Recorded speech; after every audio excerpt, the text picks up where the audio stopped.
Hi mga lods, nada ko i-share ninyo no. Kaya na-experience na gini nako nga para dili ta maglisod sa pagbayad sa atong mga monthly bills o mga daily bills expenses no. So kani i-share nako. Nakoy daily sa akong iPhone 17 Pro Max.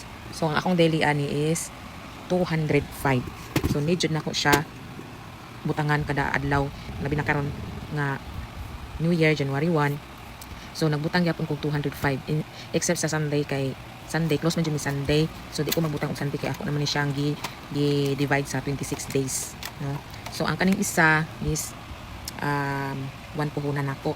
So, akong daily ani is 200. So, kinsinas din ni siya. Kinsinas. So, ang atong ang kanipod isa, ako ang gileawi na gold. Need yun na to mag-invest og gold. Bisan og utang na siya basta na ay gold. At least na atay madaganan in the future maglisod ta. Wa tay mawaman na atay gold nga madaganan. Dayon kaning isa nako, isa po nako kalinding o di ba? Ang akong adlaw ani is 400. So ang 400 kada Lunes ko paninglon ani. So nabutang og 2,000 akong simana ani no. Kani mga sulod ni ako mga pouch og kaning isa kani diri sa ako ning monthly nako sa akong motor.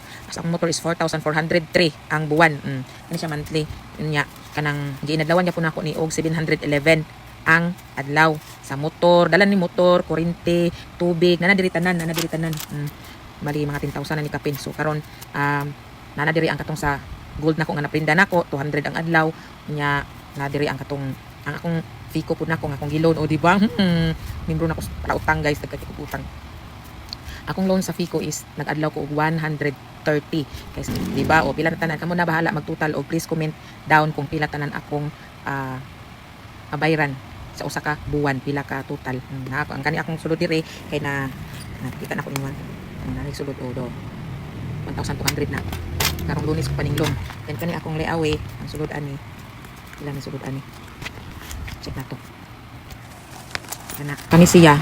O di ba? So, bisan pag makuha ni nako ang akong giliawi, mag-inadlaw gyapon ko ani og 1,300. Bisan pa og wala na koy tagana nga liawi, pero ako gyapon siya i-maintain og 1,300 naman, 1,003 di ay 1,003 3 pesos ba? Ana. So, ako gyapon ang taganahan og 1,003 pesos. May na lang natay bali mo nag savings nako ba. Wow. Ani, liawi, kanang kuan wan puhunan. Nana ni siya 26 kaya ang auto 7 ang akong kinsinas. Mo na to siya. Bye.